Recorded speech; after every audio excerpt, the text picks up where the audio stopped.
Hoy vamos a explorar la fascinante y milenaria historia de las cartas del tarot, desde sus orígenes orientales hasta su consolidación como uno de los objetos culturales más emblemáticos del mundo occidental.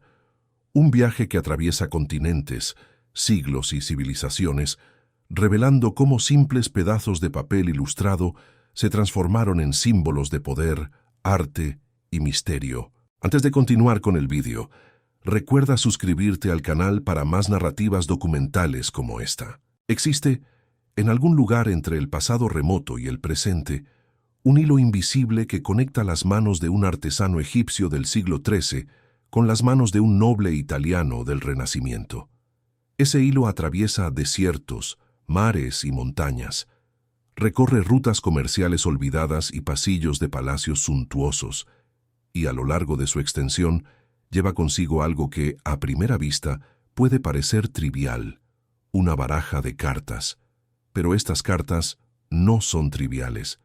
Guardan en sí una historia que pocos conocen por completo, una historia de transformación, de intercambios culturales, de arte y de poder. Una historia que comienza mucho antes de lo que la mayoría de las personas imagina y que se desarrolla de maneras sorprendentes a lo largo de los siglos. Para comprender esta historia es preciso volver en el tiempo, no hasta la Europa medieval como muchos suponen, sino hasta un lugar aún más distante, tanto en el espacio como en la cronología.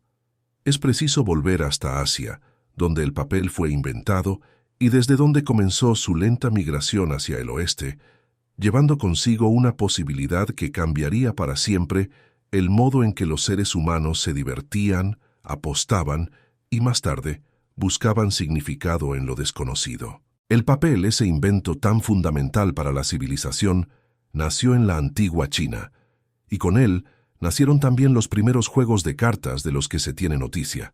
Estos juegos primitivos, conocidos como cartas monetarias, utilizaban palos que representaban monedas y valores financieros, reflejando la cultura comercial de la sociedad china. Con el paso de los siglos, estas cartas viajaron por las rutas de la seda, pasando por Persia y por el mundo árabe, transformándose en cada parada, adaptándose a cada cultura que las acogía. Fue en el sultanato mameluco de Egipto, entre los siglos XIII y XIV, cuando las cartas de jugar ganaron una forma que se volvería decisiva para toda la historia subsiguiente. Los mamelucos, aquellos guerreros de origen turco y circasiano que habían sido esclavizados y luego ascendieron al poder, gobernando Egipto y partes del Levante, desarrollaron una baraja sofisticada y elegante que reflejaba los valores de su corte. Esta baraja, compuesta por 52 cartas divididas en 4 palos, es considerada por la mayoría de los historiadores como el ancestro directo de las barajas europeas. Los 4 palos de la baraja mameluca eran monedas, espadas, copas y bastones de polo. Cada palo contenía 10 cartas numeradas y 3 cartas de la corte, denominadas Malik, que significaba rey, Naib Malik o virrey, y Tani Naib, el segundo virrey. Es interesante notar que el propio término utilizado para designar cartas de jugar en varios idiomas europeos conlleva ecos de este origen árabe. En español, por ejemplo, las cartas son llamadas naipes, palabra que deriva directamente del término naib, utilizado en las barajas mamelucas. Uno de los descubrimientos más significativos para la comprensión de esta herencia ocurrió en 1931, cuando el historiador Leo Arye Mayer encontró en el palacio de Topkapi, en Estambul, un conjunto casi completo de cartas de jugar mamelucas. Estas cartas, datadas del siglo XV, eran extraordinariamente bellas, decoradas con patrones florales intrincados, caligrafía árabe ornamentada y detalles en dorado. Al contrario de las barajas europeas que vendrían después, las cartas de la corte mameluca no presentaban figuras humanas, siguiendo la tradición islámica de evitar la representación de seres vivos. En su lugar, había inscripciones caligráficas que indicaban el valor y la posición de cada carta, acompañadas de versos que funcionaban como máximas de buena suerte. Pero el conjunto de Topkapi no era el único vestigio de la existencia de estas cartas. Fragmentos aún más antiguos, datados de los siglos XII y XIII, fueron encontrados en la colección Keir y en el Museo Benaki, correspondiendo a los periodos Fatimí tardío Ayubí y Mameluco inicial.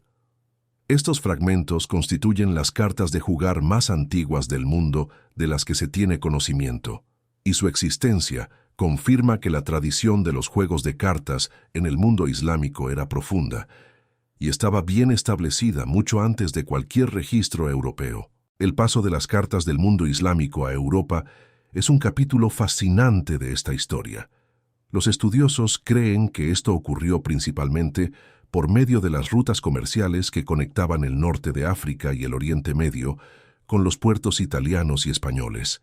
Venecia, Génova y Barcelona eran puntos de contacto natural entre las civilizaciones cristiana e islámica, y fue por estos canales por donde las cartas de jugar llegaron al continente europeo. El registro más antiguo de cartas de jugar en Europa data de 1367, encontrado en Berna, en Suiza, aunque esta fuente es cuestionada por algunos investigadores, ya que la copia más antigua disponible se remonta a 1398 y puede haber sido alterada.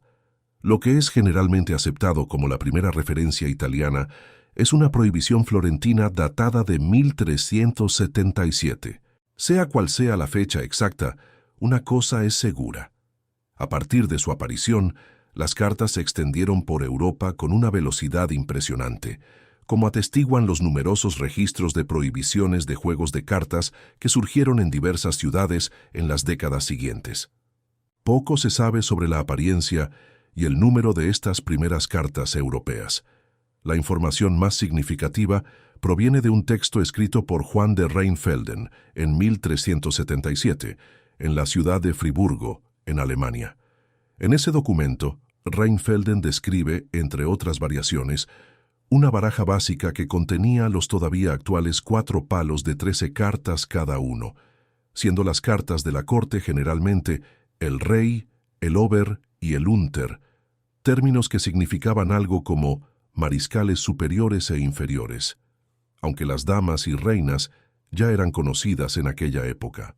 Los europeos, al recibir las cartas mamelucas, trataron de adaptarlas a su propio contexto cultural. Los palos fueron modificados, pero mantuvieron semejanzas evidentes con sus predecesores islámicos.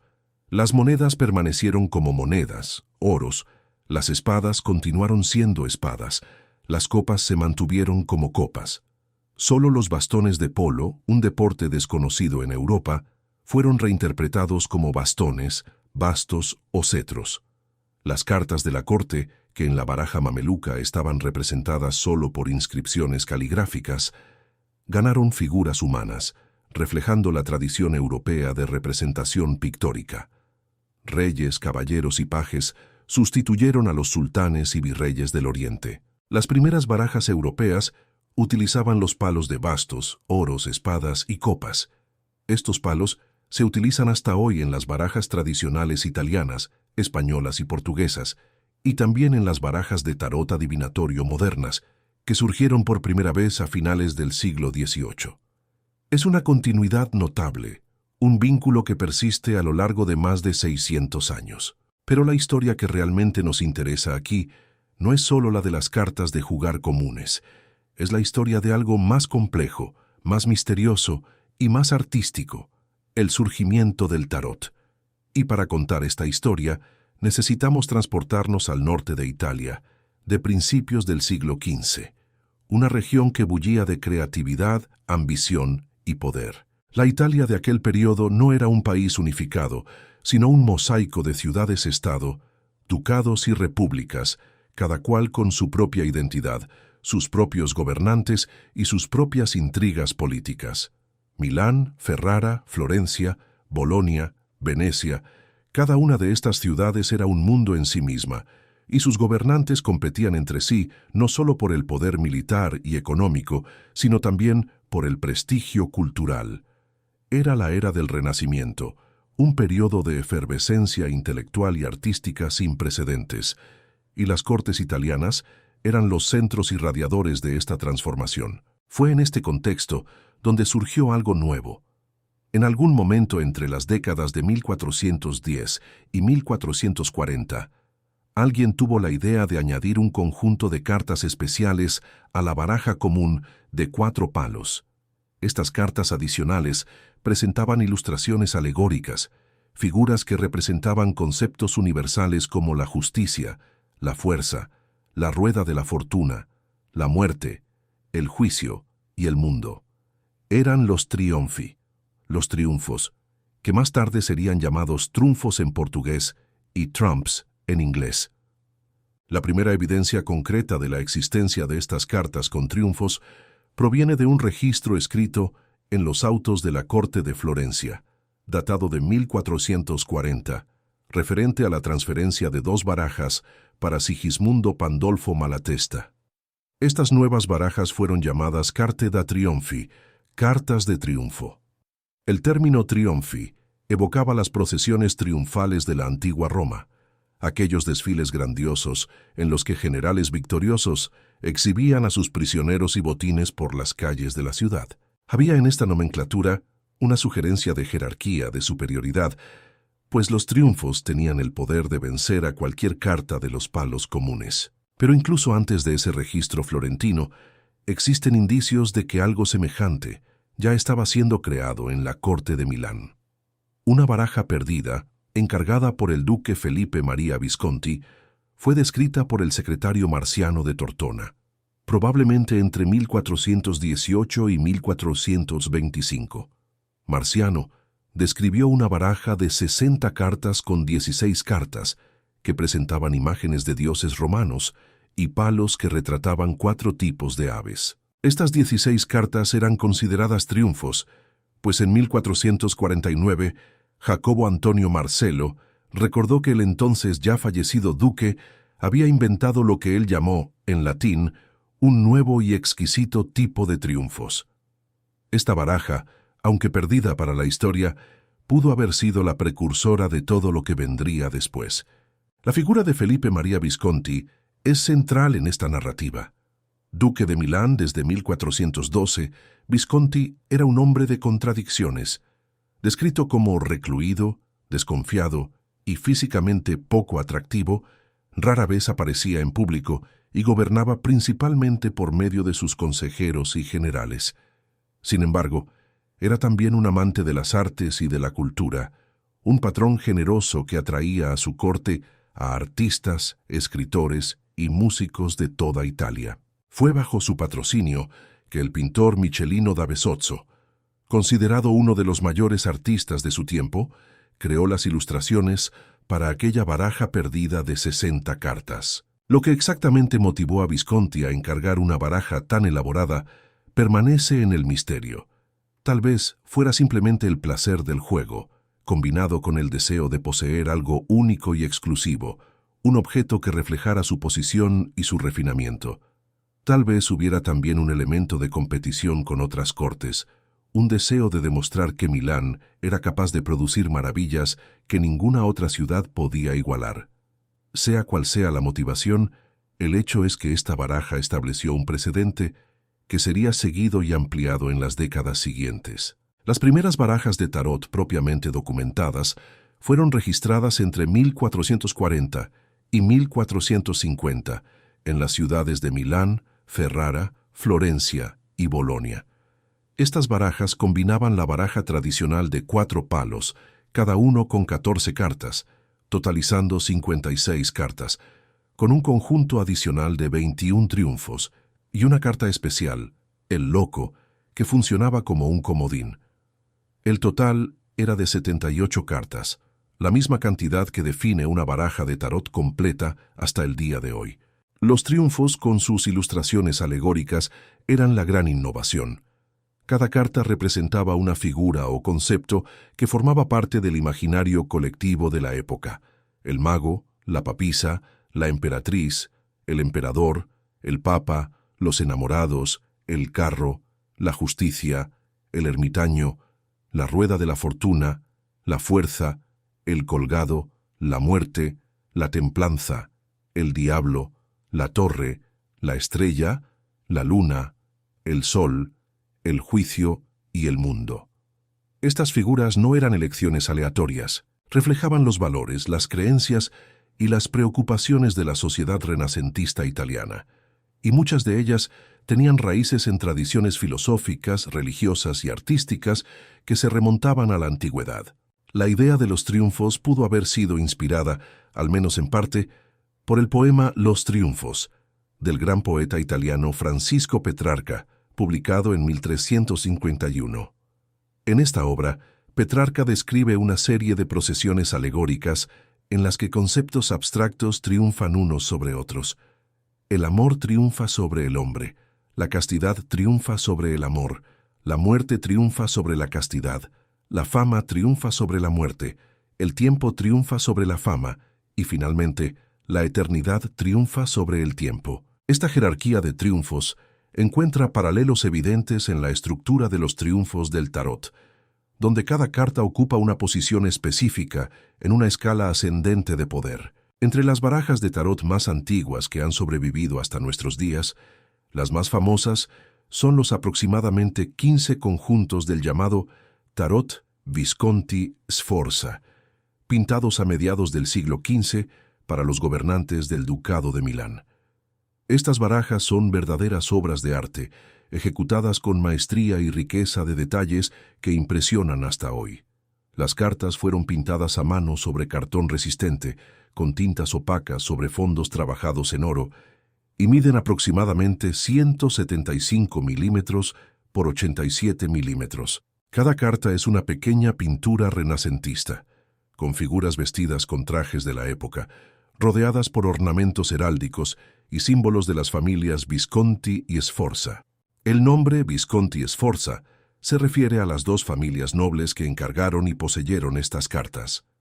La conexión entre ellas se dio por medio del matrimonio de Blanca María Visconti, hija única de Felipe María Visconti, con Francisco Sforza, un condottiero o capitán mercenario de gran habilidad militar. Este matrimonio, celebrado en 1441, unió a las dos familias y eventualmente llevó a Francisco Sforza al trono ducal de Milán tras la muerte de su suegro en 1447. Las barajas Visconti Sforza más conocidas son tres conjuntos distintos, hoy divididos entre diversos museos y colecciones particulares alrededor del mundo. El más antiguo de ellos es el llamado Cary Yale, también conocido como Visconti di Modrone, que se cree que fue producido entre 1442 y 1447.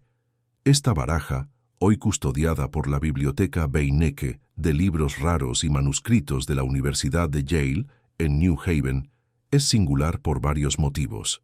Contenía originalmente una dama y una criada en cada palo, además del rey, la reina, el caballero y el paje convencionales, resultando en 6 cartas de corte por palo en lugar de las 4 habituales. Además, la baraja incluía 3 cartas de triunfo representando las virtudes teologales de la fe, la esperanza y la caridad, que no aparecen en ninguna otra baraja de tarot de aquella era. El segundo conjunto, y tal vez el más célebre, es el llamado Pierpont Morgan Bergamo, producido alrededor de 1451. Originalmente compuesto por 78 cartas, la baraja hoy contiene 74, pues 4 se perdieron a lo largo de los siglos: el diablo, la torre, el caballero de oros y el 3 de espadas. Las 35 cartas restantes están divididas entre la Biblioteca y Museo Morgan, en Nueva York, la Academia Carrara, en Bérgamo, y la colección particular de la familia Coleoni, también en Bérgamo. Los triunfos y las cartas de la corte presentan fondos dorados elaborados, mientras que las cartas numeradas son de color crema, decoradas con motivos de flores y vides. El tercer conjunto es el llamado Brambilla, así denominado en honor a Juan Brambilla, quien adquirió las cartas en Venecia en el año 1900. Desde 1971, esta baraja integra el acervo de la Pinacoteca de Brera, en Milán.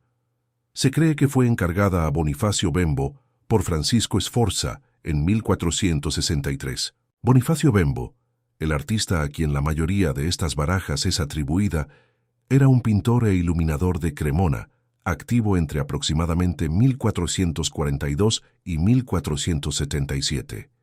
Bembo era el pintor favorito de Blanca Maria Visconti y de su marido, Francisco Sforza, y su taller era responsable de la producción de pinturas, frescos, escenas bíblicas y, evidentemente, cartas de tarot.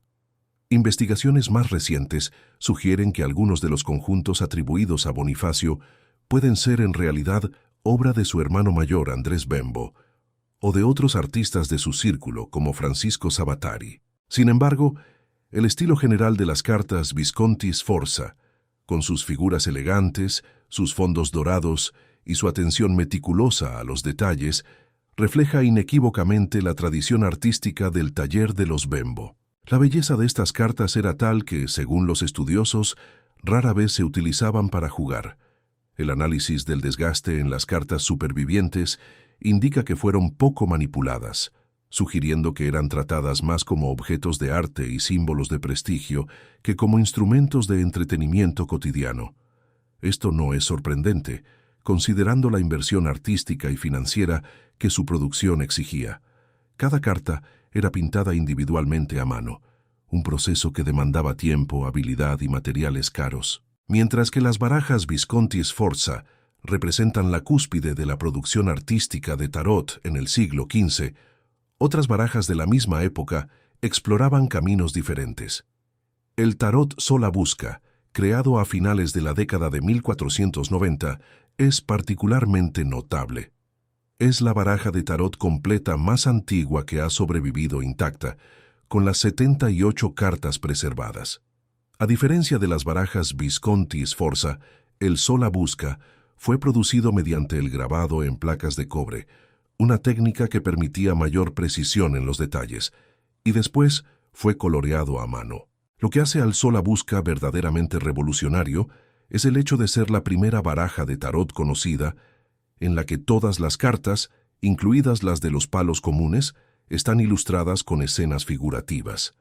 En las barajas anteriores, solo los triunfos y las cartas de la corte recibían ilustraciones elaboradas, mientras que las cartas numeradas presentaban simplemente el número correspondiente de símbolos del palo. En el sola busca, cada carta cuenta una historia visual, con personajes involucrados en actividades diversas, una innovación que no se convertiría en estándar hasta más de 400 años después, cuando Pamela Colman Smith creó las ilustraciones para la baraja Rider-Waite-Smith en 1909. Los triunfos del sola busca también se distinguían por no seguir la iconografía tradicional del tarot. En lugar de las figuras alegóricas habituales, retrataban héroes y personajes históricos de la antigüedad clásica, como Nabucodonosor, Cayo Mario y otros protagonistas de la historia romana. Los triunfos llevaban numeración en números romanos, mientras que las cartas de los palos utilizaban números arábigos, una combinación que reflejaba el encuentro entre tradiciones culturales distintas.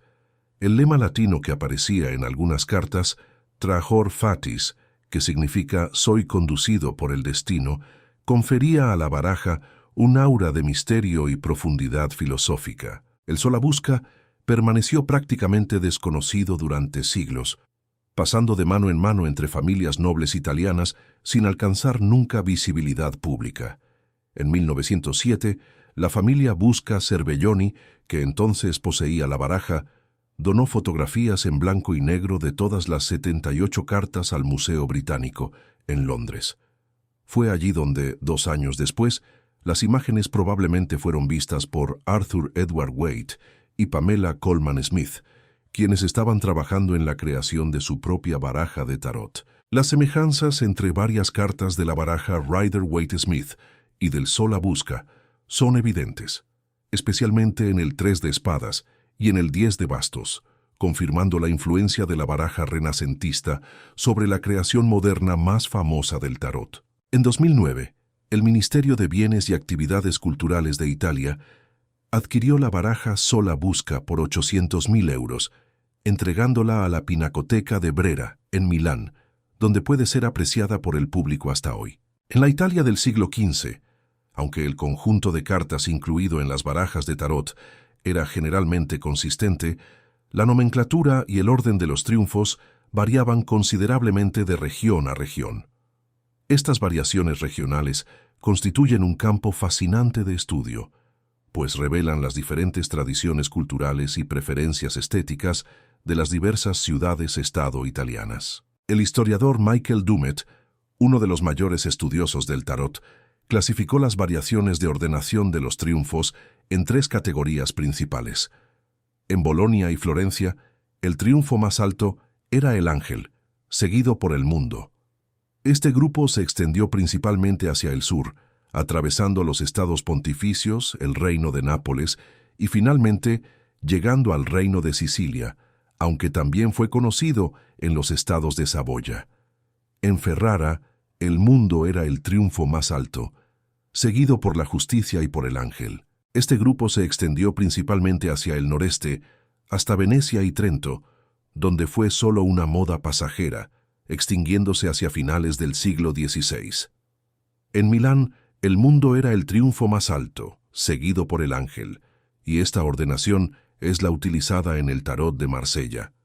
Dummett también escribió sobre una posible cuarta línea que pudo haber existido a lo largo de la frontera franco-italiana, extendiéndose hacia el norte por Francia, hasta que su último descendiente, el tarot belga, se extinguió alrededor de 1800. Estas variaciones regionales no eran meros caprichos. Reflejaban diferencias profundas en la manera en que las diferentes comunidades entendían la jerarquía de los valores representados en los triunfos. La posición relativa del ángel y del mundo, por ejemplo, podía indicar si una determinada comunidad valoraba más la trascendencia espiritual o la plenitud terrenal. Eran cuestiones filosóficas traducidas al lenguaje aparentemente simple de un juego de cartas.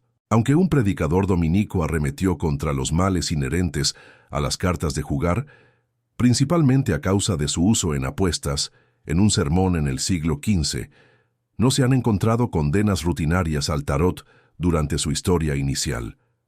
Esta ausencia de oposición religiosa es notable, considerando que la Iglesia Católica era una institución poderosa y vigilante que no dudaba en condenar prácticas que consideraba moralmente peligrosas. El hecho de que el tarot haya escapado a esa condena sugiere que, en sus comienzos, era visto simplemente como un juego, sin las connotaciones esotéricas y adivinatorias que se le asociarían siglos más tarde. La producción de las primeras barajas de tarot era una empresa artesanal de gran complejidad. Como las cartas más antiguas eran pintadas a mano, una por una, se cree que el número de barajas producidas fue relativamente pequeño. Cada baraja era una obra de arte única, creada bajo encargo para un patrón específico, generalmente un miembro de la alta nobleza. Esto significaba que el tarot era, en sus primeros años, un pasatiempo exclusivo de las élites, inaccesible para la vasta mayoría de la población. Esta situación comenzó a cambiar con la invención de la imprenta. La posibilidad de reproducir cartas a gran escala, utilizando xilografías y posteriormente grabados en metal, democratizó el acceso al tarot y permitió su diseminación por una parte mucho mayor de la sociedad. Las cartas dejaron de ser objetos de lujo reservados a los palacios y pasaron a circular en tabernas, ferias y casas de juego por toda Europa. La expansión del tarot más allá de las fronteras italianas ocurrió principalmente durante las guerras italianas, una serie de conflictos que involucraron a las grandes potencias europeas en la disputa por el control de la península italiana entre 1494 y 1559. Cuando los ejércitos franceses y suizos marcharon sobre el norte de Italia, encontraron allí, entre muchas otras cosas, las barajas de tarot. Y cuando regresaron a sus países de origen, llevaron consigo no solo el botín de guerra, sino también este fascinante juego de cartas. La versión más prominente del tarot que se diseminó por Francia y por Suiza fue el llamado tarot de Marsella, de origen milanés. El nombre puede sugerir que la baraja fue creada en Marsella, pero en realidad fue desarrollada inicialmente en la región de Milán y después adaptada y producida a gran escala en la ciudad portuaria francesa. El tarot de Marsella no fue inventado en Marsella, fue Marsella la que le dio un segundo aire y una identidad visual única. La baraja más antigua del patrón de Marsella que ha sobrevivido hasta nuestros días es la de Philippe Vachier, datada de 1639. Vachier era un fabricante de cartas que trabajó en Marsella desde 1632 hasta alrededor de 1670.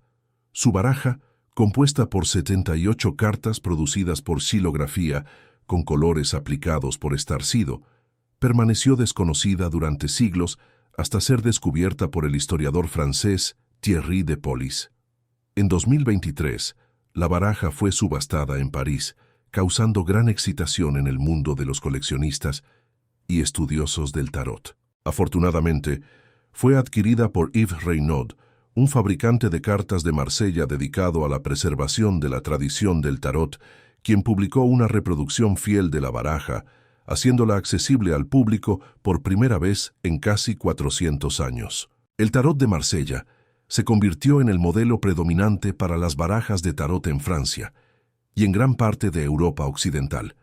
Sus características visuales, con figuras expresivas, colores primarios vibrantes, líneas marcadas y una iconografía al mismo tiempo simple y profundamente simbólica, se volvieron instantáneamente reconocibles e influenciaron prácticamente todas las barajas de tarot subsiguientes. A finales del siglo XVII, Marsella se había convertido en el mayor centro productor de cartas de tarot del mundo.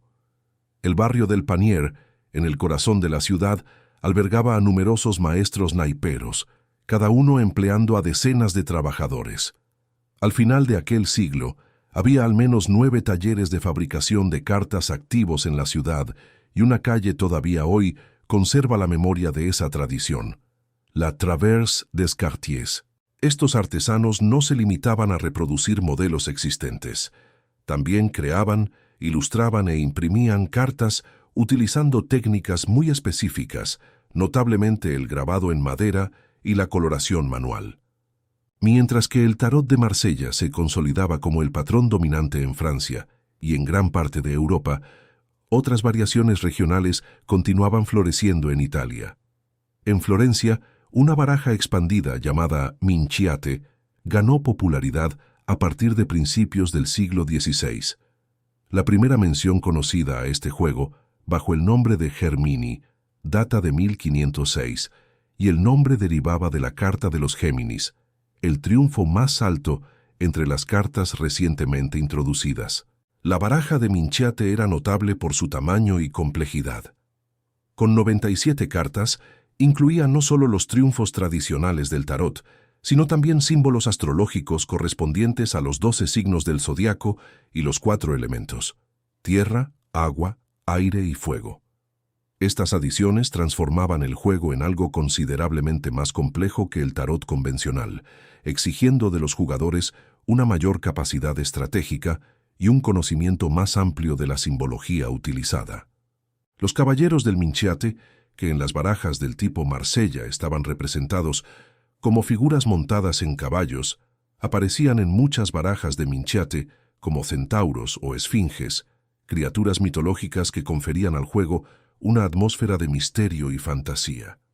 Los palos seguían el patrón portugués, con excepción de los bastos, que estaban representados como bastones, siguiendo el sistema de palos del norte de Italia. A partir de Florencia, el Minciate se extendió a otras regiones de Italia e incluso a Francia durante el siglo XVII. Hasta finales del siglo XVIII, el tarot era esencialmente un juego de cartas, utilizado para entretenimiento y apuestas, sin ninguna connotación mística o adivinatoria.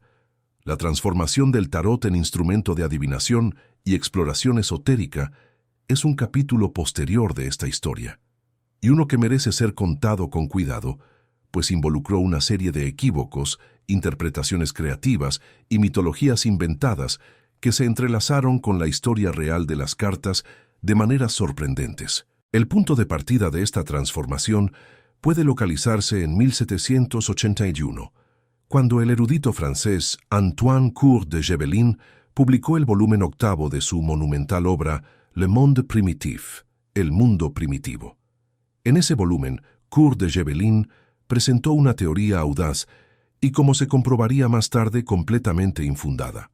Afirmó que las cartas del tarot eran en realidad remanentes de un antiguo libro de sabiduría egipcia, el legendario Libro de Tot, el dios egipcio del conocimiento. Según Kurt de Gebelin, el tarot había sido traído de Egipto a Europa por los gitanos, quienes lo utilizaban como instrumento de adivinación desde tiempos inmemoriales. Esta teoría no tenía ninguna base histórica. Kurt de Gebelin vivió en una época de gran fascinación por la cultura del antiguo Egipto, y sus afirmaciones reflejaban más los prejuicios y las fantasías de su era que cualquier investigación seria. Sin embargo, sus ideas encontraron terreno fértil en la imaginación popular y entre los círculos esotéricos de la época, y tuvieron consecuencias profundas y duraderas. Inspirado por las ideas de Kurt de Gebelin, Jean-Baptiste Alliot, un profesor de aritmética francés que adoptó el seudónimo Éteilla, una inversión de su apellido, publicó en 1785 un manual titulado Manière de se recréer avec le jeu de cartes nommé tarots, manera de recrearse con el juego de cartas llamadas tarots. A Éteilla se le acredita generalmente como el creador del término cartomancia, para describir el uso de las cartas con fines adivinatorios, y en 1789 publicó la primera baraja específicamente concebida para uso esotérico, el llamado Grand Éteilla. Esta baraja incluía referencias a la astrología, a la alquimia y a saberes ocultos, inaugurando una nueva fase en la historia del tarot. La más famosa cartomante de todos los tiempos, Marianne Adélaïde Lenormand, habría utilizado la baraja de Éteilla al llegar a París en 1789, el mismo año de la Revolución Francesa. Lenormand creó un salón de evidencia que atrajo a los nombres más ilustres de la época, consolidando la imagen del tarot como instrumento de predicción del futuro en la cultura popular francesa. En el siglo XIX, el ocultista francés Eliphas Lévy profundizó la conexión entre el tarot y la tradición cabalística judía, asociando por primera vez cada uno de los 22 triunfos a una letra del alfabeto hebreo. Esta asociación, aunque igualmente carente de base histórica, se convirtió en un pilar fundamental del esoterismo moderno e influenció profundamente la interpretación del tarot en las generaciones siguientes. En la Inglaterra de finales del siglo XIX, la Orden Hermética de la Aurora Dorada, una sociedad secreta dedicada al estudio y a la práctica de la magia ceremonial, incorporó el tarot en su sistema de enseñanza e iniciación. Miembros prominentes de la orden, como Arthur Edward Waite y Aleister Crowley, desarrollarían sus propias barajas de tarot, que se convertirían en las más influyentes del siglo XX. En 1909, Arthur Edward Waite encargó a la artista británica Pamela Colman Smith la creación de las ilustraciones para una nueva baraja de tarot. Smith y Waite se habían conocido en la Orden de la Aurora Dorada y compartían un interés profundo por el espiritualismo, por el ritualismo y por el simbolismo. Durante el verano de aquel año, Smith produjo las ilustraciones para las 78 cartas, creando lo que se convertiría en la baraja de tarot más popular y ampliamente utilizada del mundo.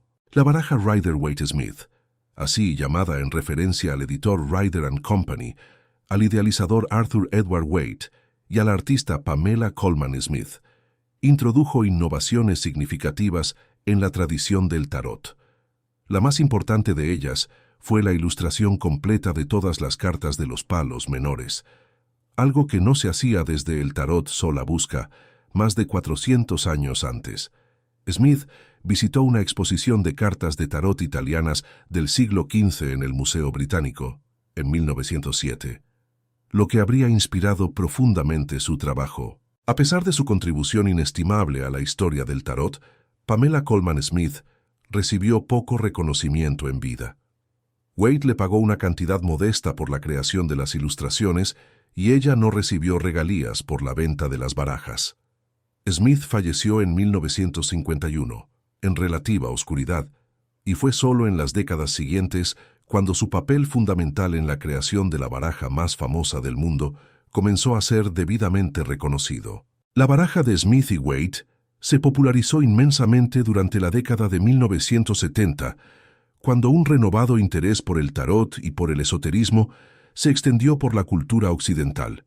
La baraja fue adoptada especialmente por movimientos feministas, activistas contra las guerras y defensores de los derechos humanos, quienes encontraron en las imágenes de las cartas un lenguaje simbólico para expresar sus aspiraciones y valores.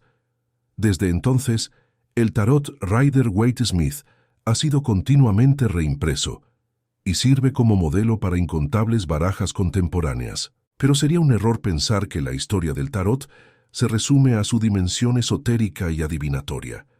En la Europa continental, especialmente en Francia, en Suiza, en Austria y en partes de Italia, el tarot continuó jugándose como un juego de cartas a lo largo de todos estos siglos, sin ninguna connotación mística. El tarocchini italiano, el tarot francés y el tarot austriaco son variaciones de un juego de bazas que utiliza la baraja de tarot completa y que se juega hasta hoy, manteniendo viva la tradición lúdica original que dio origen a estas cartas. En Francia, la Federación Francesa de Tarot publica las reglas oficiales del juego y organiza competiciones regulares, demostrando que el tarot como juego de cartas está lejos de ser una reliquia del pasado. En muchas regiones de Europa, sentarse alrededor de una mesa para jugar una partida de tarot continúa siendo un pasatiempo popular y respetado, tan distante de la cartomancia como el ajedrez lo está de la astrología. Es esta dualidad la que hace que la historia del tarot sea tan fascinante. De un lado, tenemos un juego de cartas inventado en el norte de Italia, en el siglo XV, un divertimento aristocrático que se democratizó con la invención de la imprenta y se extendió por toda Europa.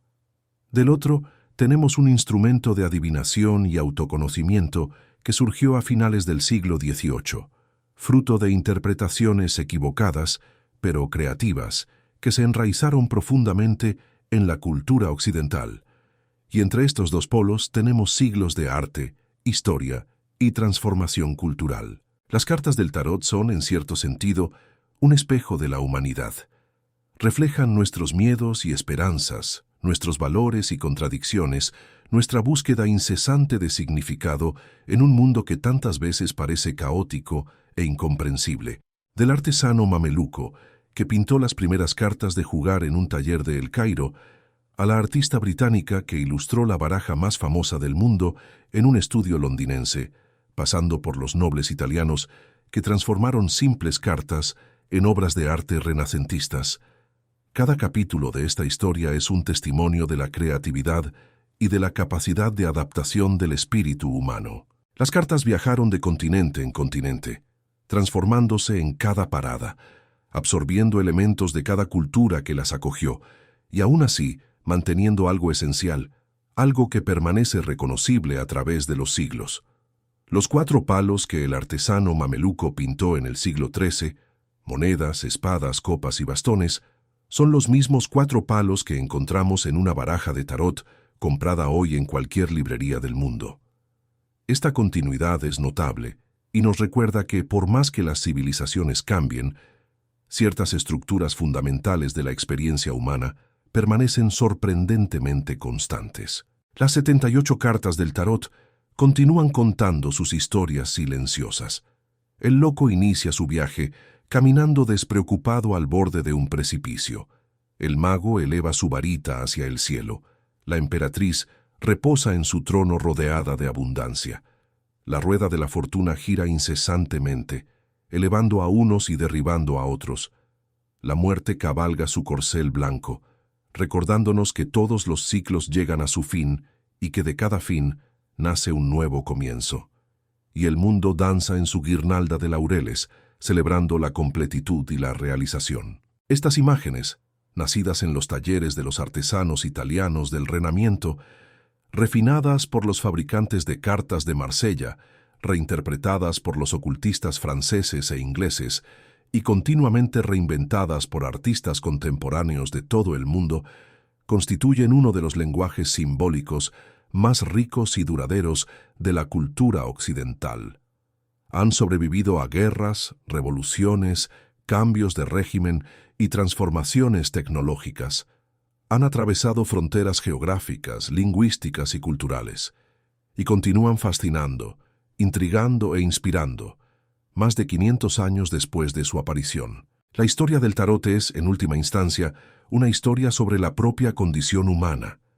Es sobre nuestra necesidad de jugar y divertirnos, nuestra fascinación por lo bello y por lo misterioso, nuestra tendencia a buscar patrones y significados, incluso donde tal vez no existan, nuestra capacidad de transformar objetos cotidianos en vehículos de expresión artística y filosófica, y por encima de todo, nuestra incansable curiosidad sobre lo que el futuro nos reserva, una curiosidad tan antigua como la propia civilización y que, como las cartas del tarot, parece destinada a perdurar mientras haya seres humanos sobre la faz de la Tierra. De un taller en el Cairo del siglo XIII a un atrio en Londres a principios del siglo XX, de las manos del duque de Milán a las manos de cualquier persona que hoy baraje un mazo de 78 cartas, el tarot ha recorrido un viaje extraordinario. Y ese viaje, como las mejores historias, está lejos de haber terminado. Con cada nueva baraja que se crea, con cada nueva interpretación que se ofrece, con cada nueva mano que se extiende para girar una carta, el tarot se reinventa y se renueva, demostrando que algunas historias son verdaderamente eternas. Si este viaje por el tiempo y por los misterios de las cartas del tarot ha despertado tu curiosidad, si has sentido la fascinación de explorar los caminos recorridos por estos pequeños pedazos de papel ilustrado a lo largo de los siglos, entonces haz como los grandes patronos del Renacimiento italiano. Invierte en aquello que despierta tu pasión. Suscríbete al canal para seguir las próximas narrativas documentales. Deja tu me gusta como señal de que esta historia ha encontrado eco en ti.